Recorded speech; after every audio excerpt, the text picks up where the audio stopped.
Welcome to channel SRT Telugu lectures. మనం ఈరోజు C programmes వీడియోస్లో 2 నెంబర్స్ని ఎలా స్వాప్ చేయాలి థర్డ్ వేరియబుల్ యూజ్ చేయకుండా అనే ప్రోగ్రామ్ డిస్కస్ చేద్దాము. మీకు అన్ని వీడియో కంటే నచ్చినట్లయితే ప్లీజ్ ఈ ఛానల్ సబ్స్క్రైబ్ చేయడం మర్చిపోవద్దు. ఈ ప్రోగ్రామ్కి డిఫరెంట్ నేమ్స్ కూడా ఉంటాయి. ఇప్పుడు నేను ప్రజెంట్ రాసిన నేమ్ ఏంటి? C program for swapping 2 numbers without using temporary variable use చేయకుండా టూ నెంబర్స్ని ఎలా స్వాప్ చేయాలనేది ఒక క్వశ్చన్. అలా కాకుండా దీనికి ఎలా రాయొచ్చు? C program for swapping 2 numbers with using arithmetic variable. Only arithmetic operator, arithmetic variable కాదు. సో అర్థమెటిక్ ఆపరేటర్స్ యూజ్ చేసి ఎలా స్వాప్ చేస్తారు, లేకపోతే థర్డ్ వేరియబుల్ యూజ్ చేయకుండా స్వాపింగ్ ఎలా చేస్తారు, ఆ 3 క్వశ్చన్స్కి ఒకటే ఆన్సర్. ఓకే, అదేంటనేది మనం ఈ వీడియోలో డిస్కస్ చేద్దాము. సో ఫస్ట్ అసలు స్వాపింగ్ అంటే తెలుసు కదా. సపోజ్ ఏ వాల్యూ 4 బి వాల్యూ 5 అనుకో, 2 నెంబర్స్ యొక్క వాల్యూస్ ఉన్నాయి అనుకోండి. స్వాపింగ్ అంటే ఏంటి? మార్చాలి. ఏ వాల్యూ 5గా బి వాల్యూ 4గా మార్చాలి. దీనికోసం నేను ఏం చేయాలి? టెంపరీ వేరియబుల్ లేకుండా ఆ థర్డ్ వేరియబుల్ లేకుండా ఓన్లీ అర్థమెటిక్ ఆపరేటర్స్ యూజ్ చేసి నేను మార్చాలి. దానికోసం ఏం చేస్తున్నాను చూడండి.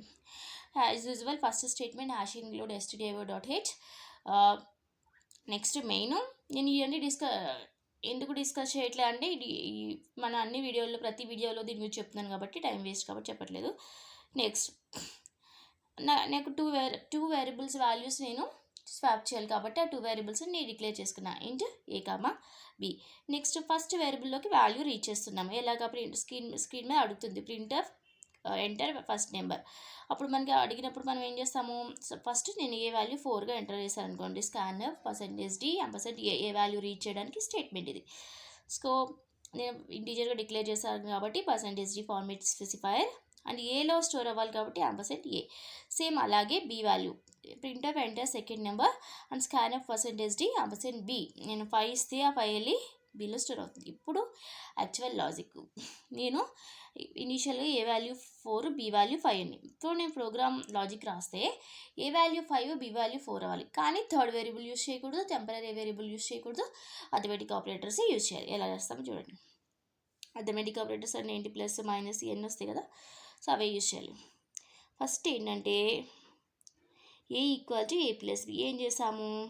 ఏలో a plus b value store చేసాము. ఇనిషియల్గా ఏ వాల్యూ ఎంత? 4, బి వాల్యూ ఎంత? 5. ఏ ప్లస్ బి 5 వాల్యూ ఎంత?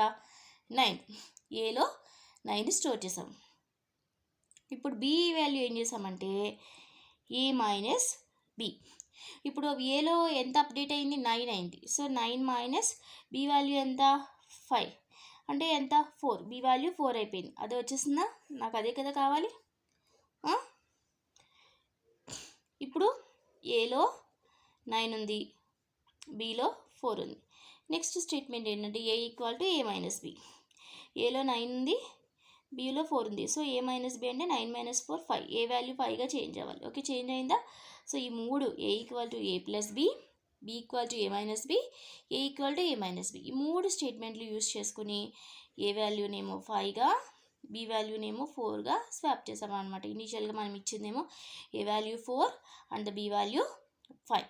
మనం ఇలా థర్డ్ వేరియబుల్ యూజ్ చేసుకుని స్వాప్ చేయాలి. ఫైనల్గా ప్రింట్ చేసాం.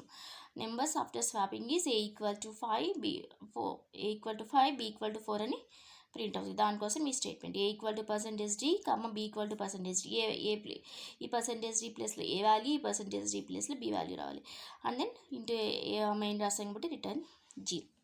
ఇది C program for swapping 2 numbers without using temporary variable or third variable or using only arithmetic operators.